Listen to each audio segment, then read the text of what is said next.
Imagine walking down a dimly lit street in downtown Los Angeles. The sun is setting, casting long shadows across worn buildings and empty storefronts. That's where I saw her, an elderly woman, probably in her late 70s, standing outside a pawn shop, tears streaming down her weathered face.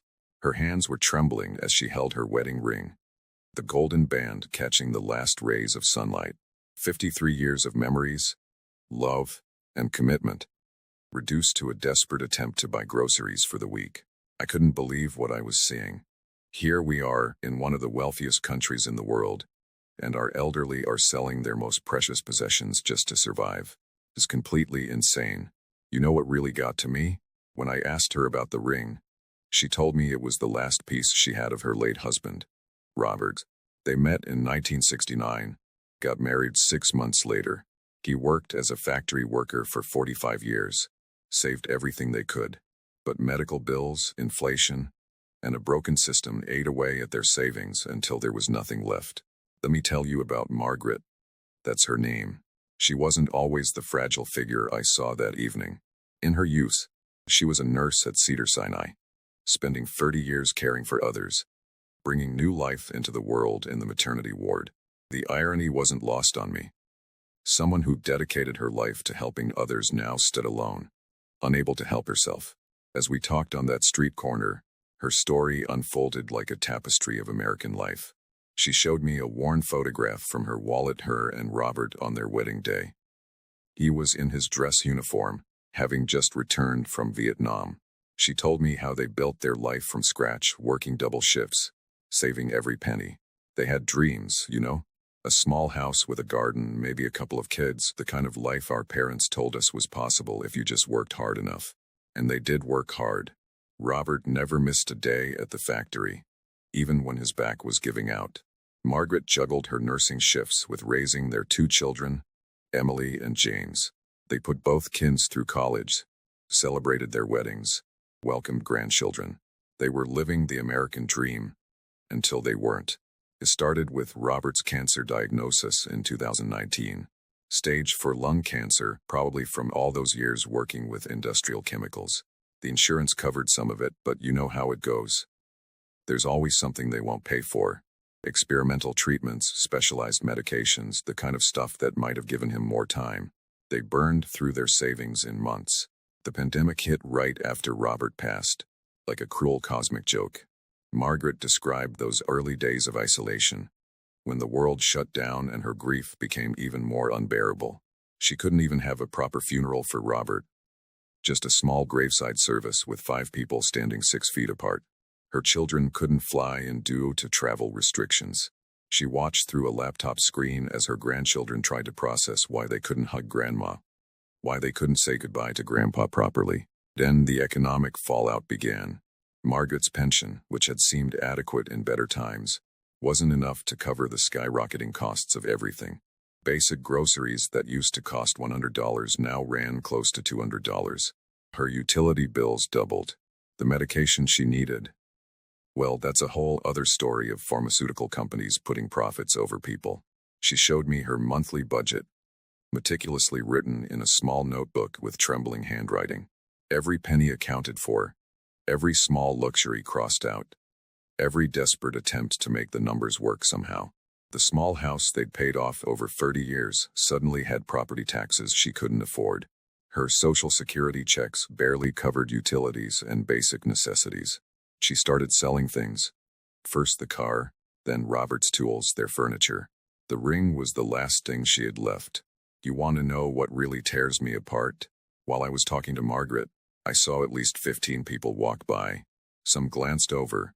Most just kept their heads down, buried in their phones, lost in their own digital worlds. A teenager walked past us, AirPods in, probably listening to the latest viral hit, completely oblivious to the profound human drama unfolding just feet away. A businessman in an expensive suit quickened his pace, his eyes deliberately avoiding ours, as if poverty might be contagious. A young couple, arms laden with shopping bags from luxury stores, crossed to the other side of the street. We've become so desensitized to suffering that we don't even see it anymore. Or maybe we see it but choose to look away because acknowledging it would force us to confront uncomfortable truths about our society, about our own privilege, about the thin line between security and desperation. It's like we're living in different realities. One where people post about their $7 lattes on Instagram, and another where elderly Americans are choosing between medication and food. I started asking around the neighborhood. The stories I heard would break your heart. There's Tom, a former high school teacher, now working as a grocery store bagger at 75 because his pension isn't enough. Sarah, an 82-year-old widow who can only afford to eat one meal a day. These aren't isolated incidents. They're symptoms of a massive failure in our society. You know what Margaret told me when I offered to help? She said, "I don't want charity, Joe. I want dignity." That hit me like a ton of bricks. Because this isn't about charity. It's about justice. It's about recognizing that we've created a system where a lifetime of hard work, sacrifice, and playing by the rules isn't enough to guarantee a dignified retirement. I've been thinking about my own mother, about your parents, about all the elderly people in our lives. We're all just one medical emergency, one economic downturn, one piece of bad luck away from being in Margaret's shoes. And that's not right. That's not the kind of society we should accept. You know what else Margaret told me? She said the hardest part isn't the hunger or the fear. It's the loneliness. Her children live across the country, struggling with their own financial pressures.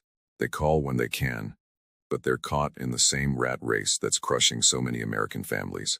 The community that once existed in her neighborhood has dissolved, replaced by short-term rentals and vacant investment properties. I decided to dig deeper. I spoke with social workers, economists, healthcare providers. The statistics are staggering. Over 5 million seniors in America face food insecurity. Nearly half of Americans aged 55 and older have no retirement savings. The average Social Security benefit is just $1,543 per month. Try living on that in any major city. But here's where the story takes a turn. After talking with Margaret, I couldn't just walk away. I reached out to my network, called some friends who work in senior advocacy.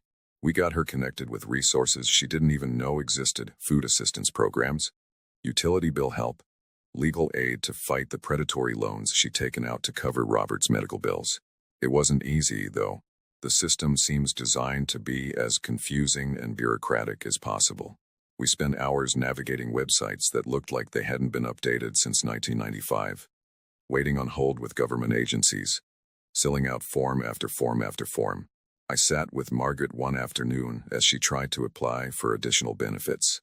The application asked her to document every financial transaction from the past year. She pulled out a shoebox full of receipts, each one carefully preserved, some tear-stained, others worn thin from being handled so often. Each receipt told a story: medications she couldn't afford to refill, utility bills with red final notice stamps, grocery receipts showing how she'd switched from fresh fruits and vegetables to cheaper, processed foods. The most heartbreaking part? She kept apologizing for needing help, for taking up our time, for not having planned better. This woman, who had spent her life taking care of others, felt ashamed for needing care herself. That's what this system does to people. It makes them feel like their poverty is a personal failure rather than a societal one. The response was overwhelming, and it showed me something beautiful about human nature. Despite all our divisions, despite all our problems, people still want to help when they see genuine need. Local community members started showing up with groceries, not just cans and dry goods, but fresh produce, quality proteins, the kind of food that makes you feel human again. A local chef, who had heard about Margaret's story through the grapevine, started delivering home-cooked meals twice a week. He told me his own grandmother had died alone during the pandemic, and helping Margaret was his way of honoring her memory. Students from the nearby high school organized a yard maintenance program, taking turns mowing her lawn, trimming hedges, planting flowers. They didn't just do the work. They sat with her afterward, listening to her stories, learning from her experiences. One teenager told me she'd never really talked to her own grandparents before, but after meeting Margaret, she started calling them every week. A retired accountant volunteered to help Margaret organize her finances, teaching her how to use simple budgeting apps on her phone, showing her ways to reduce expenses without sacrificing quality of life. He spent hours going through her bills, negotiating with creditors, finding hidden fees and charges that could be eliminated. A pro bono lawyer helped her restructure her debt. A contractor fixed her leaking roof for free. It wasn't just charity. It was community. The kind of community we used to have, the kind we desperately need to rebuild. And you know what? Margaret didn't have to sell her ring that day. But the real victory wasn't saving one precious possession. It was restoring her dignity, her help, her belief in humanity. She's now starting a support group for other seniors in her neighborhood, turning her struggle into strength for others. This experience changed me. It made me realize that we can't wait for the system to fix itself. We need to look out for each other, check on our elderly neighbors, demand better from our leaders. Because the measure of a society isn't how it treats its strongest members. It's how it protects its most vulnerable. I've been in broadcasting for years, seen a lot of things that moved me, angered me, inspired me. But something about Margaret's story, about that moment outside the pawn shop, about the quiet dignity with which she faced her struggles, it stayed with me. It's become a catalyst for change. Since that day, we've started a foundation focused on elder care and financial security. But it's more than just another nonprofit. It's a movement to fundamentally change how we think about aging in America. We're working with financial experts to create educational programs specifically designed for seniors, teaching them about technology, modern banking, and how to protect themselves from scams. We've partnered with nursing schools to develop programs where students provide regular health check-ins for elderly residents in their communities, earning practical experience while helping those in need. The foundation also works on advocacy and policy change. We've assembled a team of lawyers, economists, and healthcare professionals to draft comprehensive legislation addressing elder poverty. We're pushing for reforms in medical billing practices, fighting against age discrimination in employment, and working to strengthen Social Security protections. It's not just about providing immediate relief. It's about fixing the systemic issues that created this crisis in the first place. But perhaps most importantly, we're documenting stories. Every week, we interview seniors like Margaret, recording their experiences, their struggles, their triumphs. We're creating an oral history of elder poverty in America, putting faces and names to the statistics. These aren't just testimonials. They're evidence, ammunition in the fight for change. We're working with legal experts to challenge predatory lending practices targeting seniors. We're building a network of volunteers to help elderly neighbors with basic needs: grocery shopping, yard work, home repairs. Small actions that make a huge difference in someone's life. The thing about Margaret's story is that it's not unique. Right now, as I'm telling you this, there are thousands of elderly Americans facing similar choices.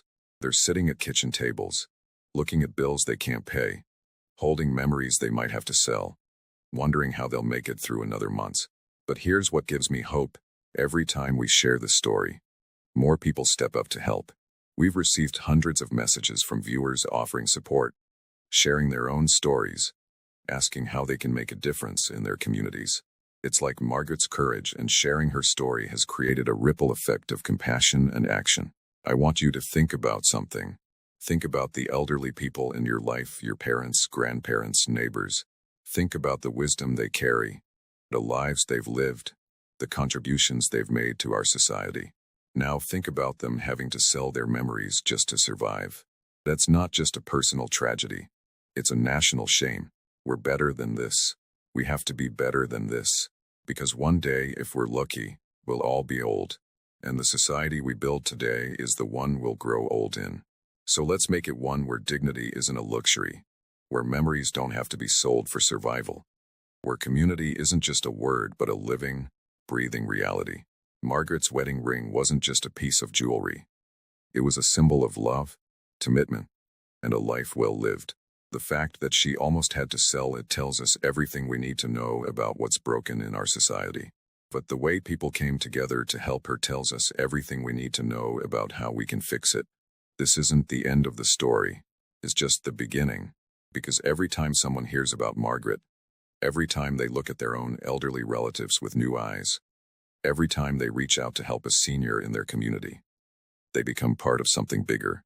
They become part of the solution. So I'm asking you, what are you going to do? Are you going to scroll past this story and forget about it? Or are you going to be part of the change? Because Margaret isn't just one woman with one ring. She's all of us. She's our parents, our grandparents, our future selves.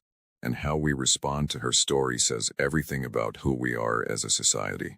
The sun has long since set on that street where I first met Margaret, but the light of human compassion, of community, of hope, that's still shining bright. And as long as we keep sharing these stories, keep helping each other, keep fighting for dignity and justice for our elderly, that light will never go out.